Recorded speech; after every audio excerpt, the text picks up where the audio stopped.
Thank you very much for your presence, everybody, and especially to June Komazar for giving me the opportunity to share my work, and also not just through the book and the lecture, but this incredible opportunity to host the exhibition that you can see here, which is not only mine, it's the outcome of an enormous collaboration between a very large group of people. It's a work that I've been preparing for about 6 years now, and it counted with the very generous collaboration of many of my research assistants who contributed enormously with their expertise in design and computer rendering. So it wouldn't be possible with them. And I would just like to acknowledge that, as well as like to acknowledge all the efforts of the school in hosting the show, the lecture, and the generosity of Prachi and Joel and the patient Marco Polo as well, getting all this in line. We have been working on this for a long time, and we're all very busy, but everything worked out, so I'm very glad.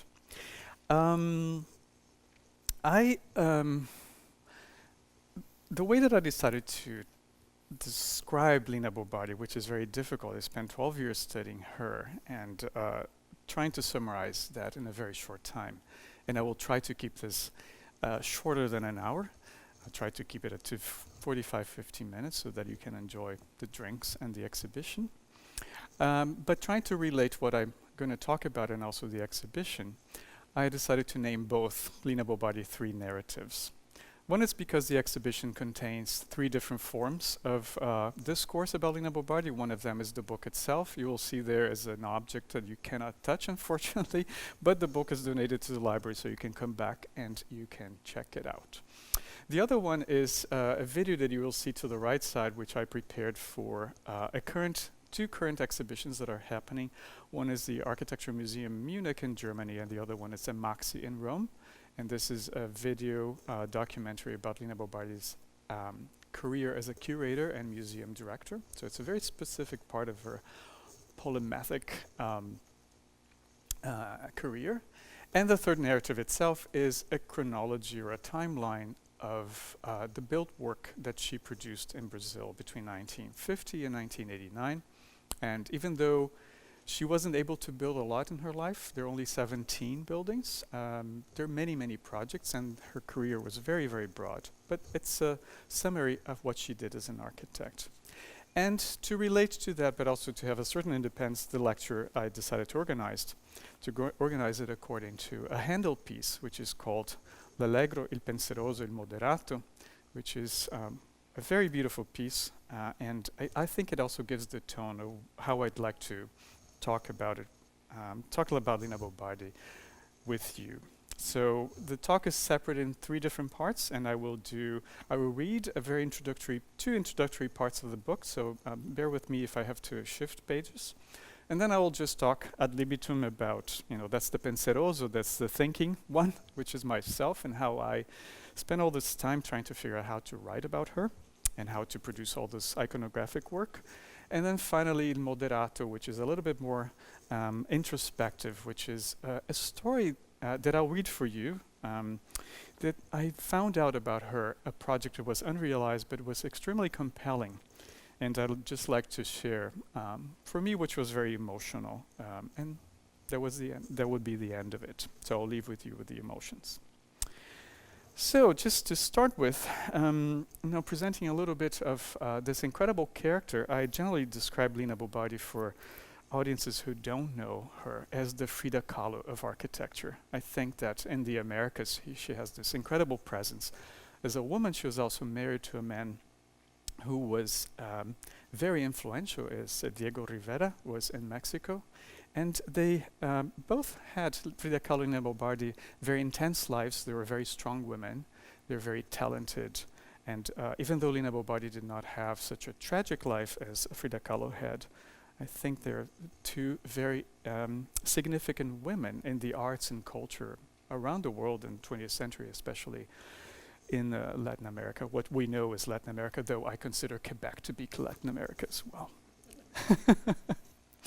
And you have these two figures of the woman who is very laborious, who's working, who's very strong, but you also have this woman who really enjoyed life. And this is at the very end of her life. It's a trip that she took to Japan, which was an incredible rediscovery of a world that she didn't know. And then her architecture had enormous subtle influences of Japanese architecture. I'm not going to talk about, but if you want, I'll be available to talk about the work when we are in the gallery. But I'd just like to start with this document I found in the archives and start the reading about it. So at the end of her life, Lina Bo Bardi used to jot down notes on small newsprint pads, leaving a trail of thoughts among many drawings and records of experiences that were meaningful to her. She yearned for an account of her development and achievements as an architect, and likely expected that her remarks would yield a single narrative. So this reads in Portuguese: I never wanted to be young. What I wanted was to have history. At the age of 25, I wanted to write my memoirs, but I didn't have the material. So she also, as she believed that this would yield into a single narrative, she also believed that one's history is made up of the stories one tells oneself, and then she sometimes took liberties to magnify their effect and their drama.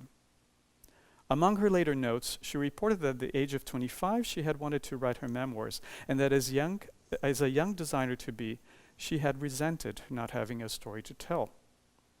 This book, the first comprehensive study of her career as an architect, acknowledges Bo Bardi's unfulfilled longing and approaches her vast production from historical and critical perspectives to reveal the work of her hands and of her mind.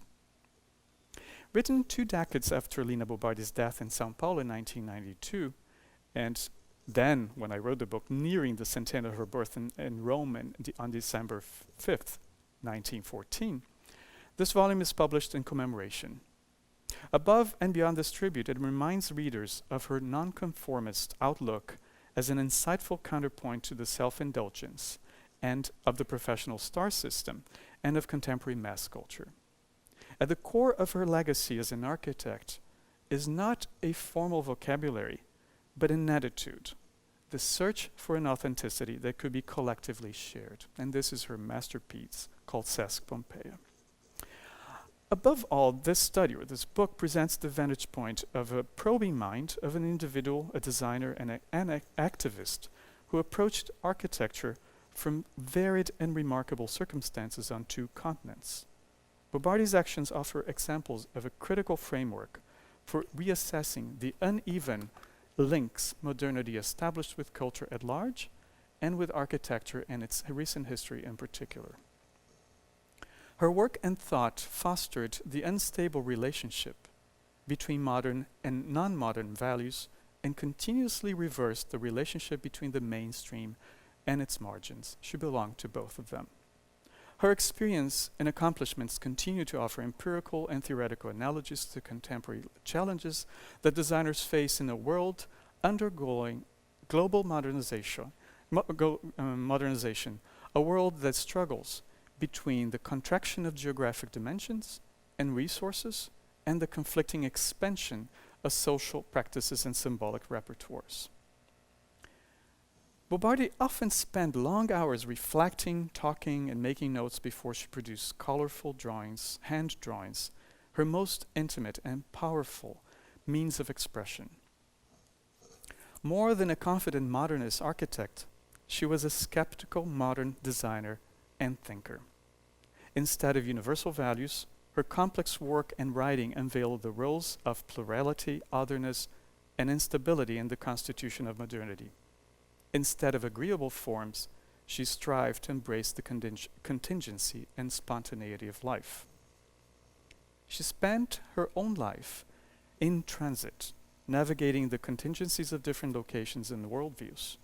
Her ventures established the weaving path in and out of modern culture, materialized in the communication between innovation and tradition, abstraction and realism, rationalism and surrealism, and naturalism and history, as well as between revolutionary impulses and melancholy.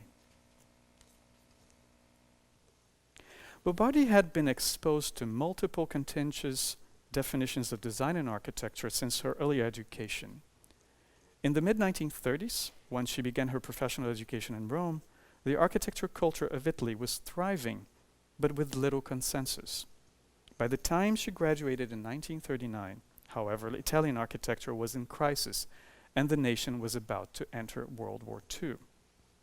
She decided to leave Rome, following her Milanese classmate and boyfriend Carlo Pagani to the more progressive north, expanding the varied artistic and intellectual threads she would weave continuously throughout her career. Away from what she described to be the stale environment of the capital, Rome, she received her second education in Milan, where she developed an editorial career and some design experience as a freelancer, struggling to create constructive alternatives and to humanize design amid massive physical, social, and moral devastation. Leaving Italy permanently was not in Lina Bobardi's mind when she decided rather impulsively to marry the influential Italian art dealer and journalist Pietro Maria Bardi in 1946 and join him in a commercial venture to sell his art collection in South America. But in the new land across the Atlantic Ocean, she found a novel environment and unmatched opportunities that would become collaborating with her husband in the creation of a museum that would become a powerhouse for the renovation and diffusion of modern culture in Brazil. MASP was the equivalent of MoMA in São Paulo. Bobardi's first decade in São Paulo was also the springboard for the independent career in her mature years, especially after she emerged from her husband's shadow to become a museum director in Salvador, which is in the north of the country.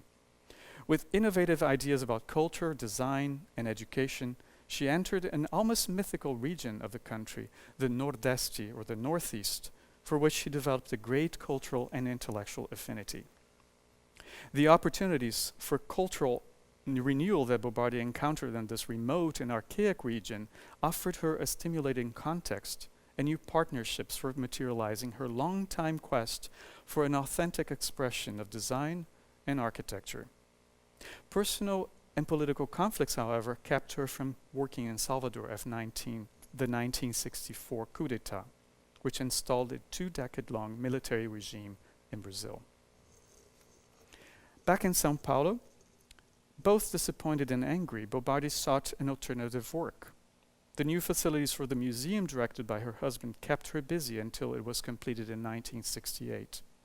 In the following years, the harshest period of Brazil's recent history, Bobardi's political and aesthetic positions became more radical, placing her irreparably at the crossroads that yielded changes with long-lasting consequences to her work and to her relationship to Brazilian architecture. Bobardi's involvement with radical theater productions and socially experimental projects led her to develop distinctive contributions to design. This interest surfaced in the mid-1950s when she was already in her early 60s and lasted until the end of her life, when Brazilian and international architecture struggled with profound conceptual crisis and ideological crisis as well that had been unresolved since the end of World War II. Despite the great years being over, she declared at the time at her São Paulo exhibition, "I continue working." And by continuing to work, she enlarged her personal experience and knowledge and amplified the cultural geography of the places in which she developed her ideas and projects. Her writings in wide-ranging design are insightful and engaging, yet also ambivalent and idiosyncratic, and they cannot be easily classified into a single framework. Bobardi searched for strong design concepts and relied on a simple formal vocabulary. Still, her output was not systematic. Though fewer than 20 of her architectural projects were built, their social and cultural and conceptual meaning is deep, broad, and in direct communication with the many other types of design she developed. Her work was based more often on experimentation and on the laborious process of developing and materializing programs that nurtured collective life than on the desire to produce a coherent professional portfolio. She invited those who read or who read her articles, attended her lectures, or experienced the spaces she designed to consider, as she did in several talks in the 1950s, architecture not as built work, but as a possible means to be and to face different situations. She strove to produce work that embraced how people live. Bombardier was more loyal to an emancipating concept of modernity than to the abstract formal language of modern architecture. Her thinking and practice were situated at the intersection of different worldviews, North and South, Europe and Brazil, city and hinterland, privilege and deprivation. She balanced that thinking and practice between modern and traditional values, the past and the present, abstraction and social realism. She moved from the hesitant but ambitious outset of her career in Italy into professional and intellectual maturity in Brazil, especially in the Nordeste, the Northeast, where she learned, as she said, that beauty, proportions, all these things are not important.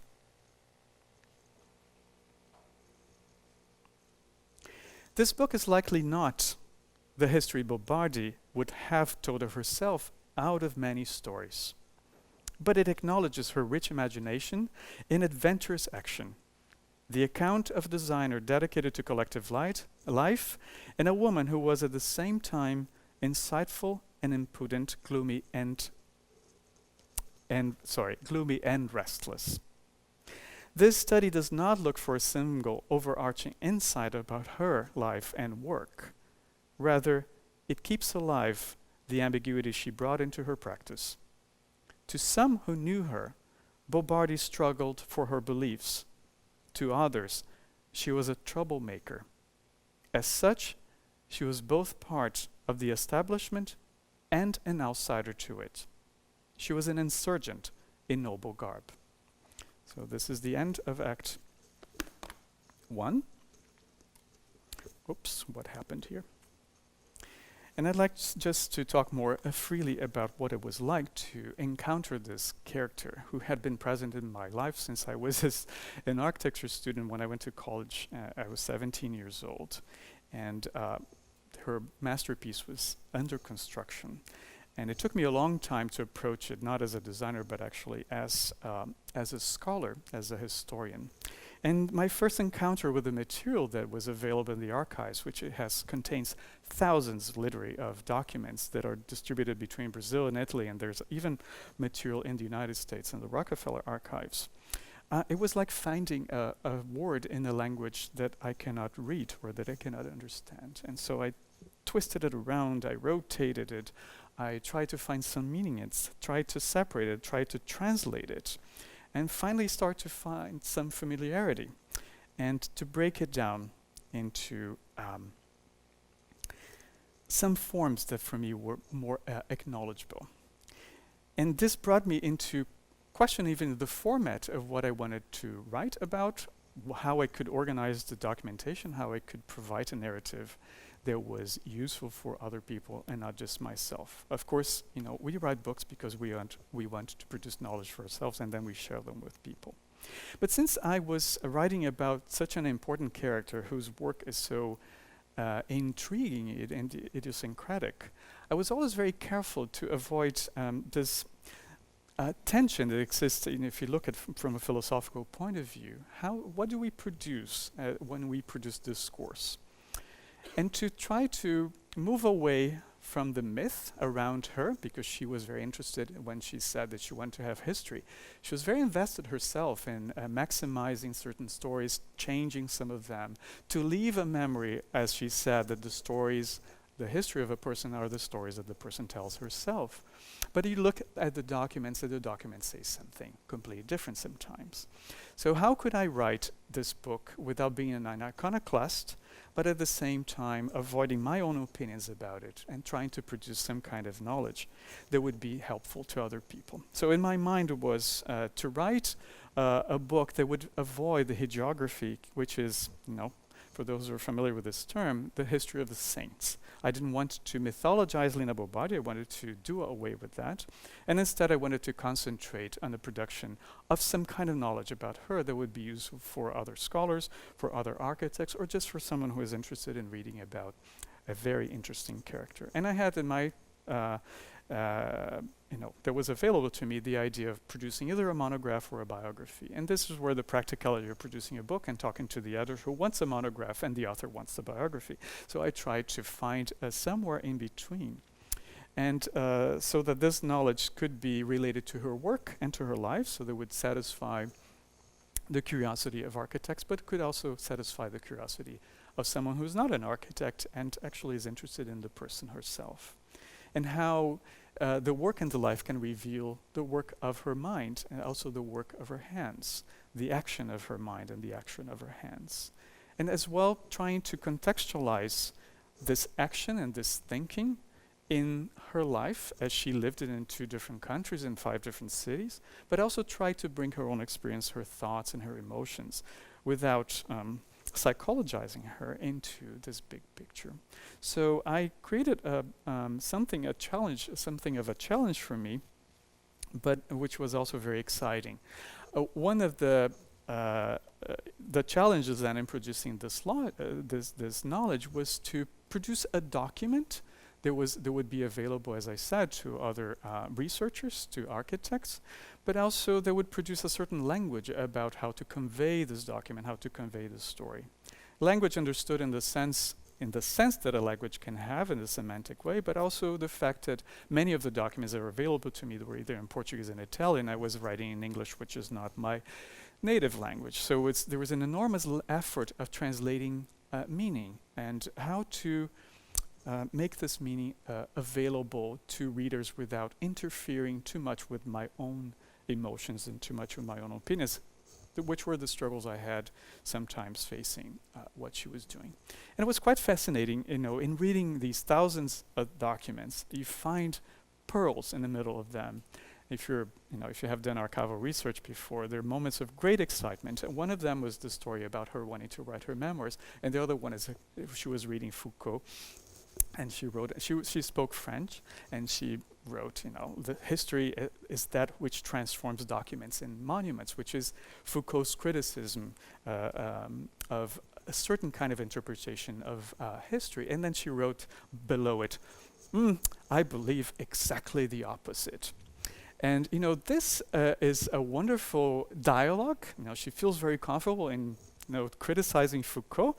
So it tells a lot about her personality, but it also tells about what she means by documents and what she means by monuments. And if we look a little bit below the surface, and that's not my purpose here, she actually would agree. If she had understood Foucault clearly, she would have said the same thing.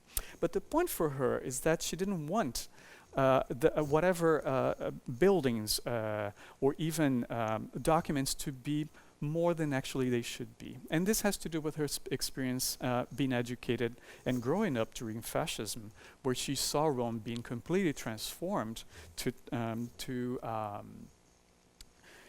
convey Mussolini's imperial ideas. And so I had this in mind when I looked at all her documents, and I tried to keep this alive as I looked at her documents and her life and her drawings and her buildings, and not try to transform it into documents. And as I said, I didn't want to be an iconoclast, but I didn't want to mythologize her either. So it was an enormous effort that I kept in my mind as I was producing this book, at looking at all these documents that are available. There are letters, there are her own writing, and all kinds of communication and memory that she had of her work as a curator, her work as an editor, as an illustrator, her interest in design, and her references that you see, a chair that she designs based on an African spontaneous appropriation of very simple materials and techniques, or even very clearly documented process of how she went through making decisions about her projects and her sketches and all the documents that support the work of a historian, which is mostly the work of a detective and also the work of an author. So I really approached all this material trying not to monumentalize it and try to keep her voice as much as possible fresh without killing the ambiguities, but also trying to inform the reader that, well, sometimes she says this is not exactly what it was. And so there's this dialogue and tension that I try to clarify along the book. So this is about the documents. And then I had to also produce my own documents to organize an enormous amount of information. I was covering about 80 years, 2 world wars, a dictatorship in Brazil, a lot of world events that happened throughout her life. Her life coincides with what Eric Hobsbawm, the British historian, calls the short century. And I wanted to put her life in this big context across the Atlantic. So one of the initial goals for me was to organize the iconography of her work. So an effort that I had was to just try to map on a timeline, which is not the one that you see outside, what she produced along her life, to understand the different categories of practice in illustration, in building design, in theater, in curatorial work, allowing me to see this constellation of groupings, but also see great voids and try to understand why were those voids were happening? Did her life influence that? Did the context influence that? So you can see here a little bit more detail, and along with it, I also try to create a personal, life documentation of her own development as Lina Bo initially, and Lina Bobardi after she married her husband. The other element of the iconography is that for about 5 years, I had a grant to do a study to document the work with digital models. I was trying to imagine how digital technology could work or help the work of a historian. And so the idea was to produce these models that could be sectioned, trying to show then as an architect as well as a historian, the logic, the different logics of a building that have to do with the space, has to do with the structural choices, it has to do with the formal issues. So I produced this series of models of all her buildings, like an example of Maspi, which is a very complex structure. We tend to believe that the building is actually hanging from those upper structures, but it's the interior beams that actually are keeping this building connected. So it's a way of revealing the complexity of her thinking, or even the freedom that is related to spatial organization, or to her concepts of historic preservation, or working with adaptive reuse. On the other side, along with the iconography, I also had to organize for myself what to do with all the documents that I was reading that were coming out from so many different archives that I had to try to organize in relationship to the context and in relationship to her life. And so I decided to make my own timeline of notes, and this is it's about 10 meters long. It's a chronology, and this took me a long time, but it was trying to map all the information that I could use to create a chronological account with precision, and that I would be able to find the quotes and find everything that I needed. So this was my guideline for the structure of the book, which actually led into the manuscript. But I also wanted to produce a text that would be appealing, because I like to read, and I like for people to read my book. It's not a publicity, but I'd like for someone who sits down and reads it that has some pleasure with it, and not just find a lot of information. And I was looking for references that could help me with that. And I love the work of Orhan Pamuk, and I'm a great fan, especially of Istanbul. It's a story that tells a personal memoir through the history of the city. And this for me was a reference in relationship to how to organize her life in relationship to the context. And I started to read a lot of biographies, trying to find a structure that would be related to the structure that I was looking. And I found this wonderful book, by coincidence, about Clarice Lispector, who is a Jewish Brazilian writer who emigrated to Brazil more or less at the same time, and she was contemporary to Lina Bobardi. A fantastic writer whose work I love. And then I found this biography that was, I was already writing the book, but it's like, this is really what I wanted to find as my model. So, I invite you to read these two books as well, not just my book. And then this generated, after all this work of organizing the documents, a manuscript that actually is 4 books, and it's 1,200 pages long. And of course, the editor never accepted this, so I had to reduce it to 1/3 of that length. And I was thinking, how can I do that and edited. And so it turned out to be this book, which is much smaller, much more concise, but let's hope that it has more flavor. And I was looking for a reference that would make sense for the structure of the book, that would honor Lina Bo Bardy's idea about space. And once in an interview with Orhan Pamuk, he had said that he studied architecture and he organizes his books according to a plan of a house, and he puts each story in a different room. I said, this is really fantastic, but what is the building that I could use from Lina Bo Bardy that would do that? And there's this fantastic collection of the Museum of Art of São Paulo that no longer exists. The current museum director is trying to bring it back after 25 years in which it was removed. But it's this idea that works of art are presented as work and not as an erratic object. Not erotic, but with an object of aura. Could be erotic if you want. But so I used to go to this place when I was in college, and it's this wonderful constellation, and you can do whatever you want. You can see the works, you can just pass by. And I wanted the book to be like that as well. I wanted to look that the structure of the chapters would remind us of these of the structure of walking through the museum. So I had a very clear constraint. I had 120,000 words. And I sat down, I said, well, how can I make this pleasant? I love to read The New Yorker. And I said, well, I would like to be a text that you can just sit down and, in short time. So I calculated and I timed it, say 6,000 words perfect. You read it in 45 minutes. I have 20 chapters of 6,000 words, and that's it. So I had 20 images that were the museum, and I translated that. So my effort of taking those 1,200 pages and reducing it to very short stories, and the idea was the same, that it was going to construct chapters that could be very organized chronologically, and you could read the text from the beginning to the end, or you could just enter one chapter like you entered the museum. You go to see a Rembrandt, or you're going to see a Matisse, or whatever painting you're interested in. So this was really my intent in organizing the book, based on the iconography, on the documentation, trying not to monumentalize and put the reader as much close to her way of thinking and to her voice, to her ideas, and as possible. So this is the penseroso part, and what did I just do? I have no idea. So this should be the end of Act 2, and we would enter Act 3, which is just to share with you this very short reading of the very end of the book, a story that most people don't know, and that I find compelling. I hope that I can translate in reading what I try to do in writing.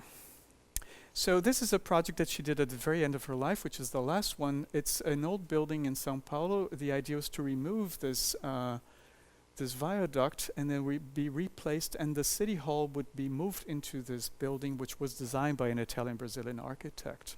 The project, unfortunately, was never finished, but at the same time that she was designing this building, she was convinced she didn't want to do it by her assistants to participate in a competition. So I'll read that story to you.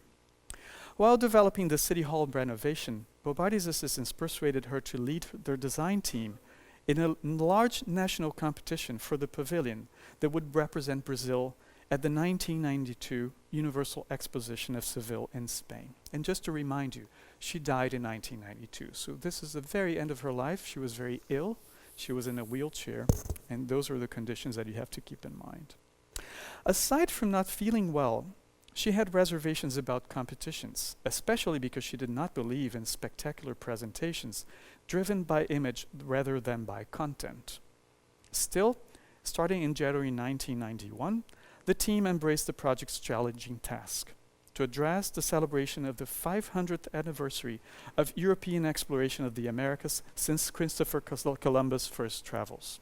She talked, and they drew. Like her original project for MASP, the Museum of Art of São Paulo, and other recent studies that she had done at the time, the exposition pavilion was based on a single volume. The model prepared by her assistants showed an opaque orthogonal volume lifted from the ground by two smaller solid blocks, and she placed a bundle of colorful pipes and a couple of water sprouts protruding from the side of the elevated building. She described the pavilion as the great box lined with the white Brazilian marble and completely enclosed, with no windows, not even halls, which had turned into classics of architecture. As she predicted, however, the jury did not pay attention to her simple though visionary proposal, which can be perceived through the careful reading of the project description, but not through its unassuming images. And this is the discovery of the detective, the historian. Bombardier conceived the boxy building with another kind of discovery in mind: the traces of prehistoric life found in the state of Piauí in her beloved Nordeste, the northeast of Brazil. She had been interested in the groundbreaking archaeological excavations at Serra da Capivara National Park in Raimundo Nonato that gave origin to the Museum of the American Man in 1986 and a UNESCO World Heritage Site. Behind its unassuming external shape, her pavilion proposal was supposed to conceal a surprise. Visitors would have to enter it through a large encased helical staircase to appreciate the provocative fact that the building took them back not to the European mercantile Renaissance, but to a time before Western history. Instead of celebrating the conquest of the Americas, the pavilion should, as she said, display what Brazil and all the Americas were like before the discoveries. Her description of the pavilion suggested a restaurant on the ground floor with collective tables serving Brazilian food in use since the pre-Columbian times, like cassava, corn, fruit, and vegetables, though this time she did not represent her ideas with colorful sketches, as she so often did for other projects, as she was discouraged by her weakening health. Above the restaurant and independently accessible from the streets, she proposed an auditorium for conferences, multimedia shows, and performances like those of the Pancararu Indians from the state of Pernambuco, whose ritual dance reproduces, according to her, the same gestures seen in the 12,000-year-old cave paintings found in the Northeast. The opaque hall crowning the pavilion was to contain, as she described it, a rather unusual exhibition. That of a fantastical, that of a fantastical, spectacle, chimerical human being. She hoped to exhibit documents illustrating cave paintings and everyday objects up to 50,000 years old. As a centerpiece, she imagined the oldest remains on the American continent found at the time, a 10,000-year-old female skeleton which had been found a few months earlier by the excavation team in Piauí, led by another woman. Her plan was to establish a direct link between prehistory and the present, between artifacts and everyday life, aimed at, as she described it, the origin of culture, of history, of things, practically the origins of mankind that were still alive in Brazil. Instead of representing the feat of the European conquistadors, Bombardier intended her project to be a memorial, as she described, to the men of the always new world. She was becoming physically frailer, but she was still strongly convinced by her search for a new humanism. Her proposal revealed 4 of her inseparable postulates: that she did not trust the ascendancy of Western culture and Western values, that the identity of a country comes from its history of everyday life and manifestations, that simple things and practices are meaningful, and that architecture should celebrate collective existence. The competition jury members who overlooked Lina Bombardier's vision mistakenly awarded an honorable mention to an armadillo-shaped project expecting to pay tribute to her. The equivocation may have proven her apprehension against superficial judgments right. Yet, it did not take away from the force of her idea at the edge of death to celebrate human existence. Thank you.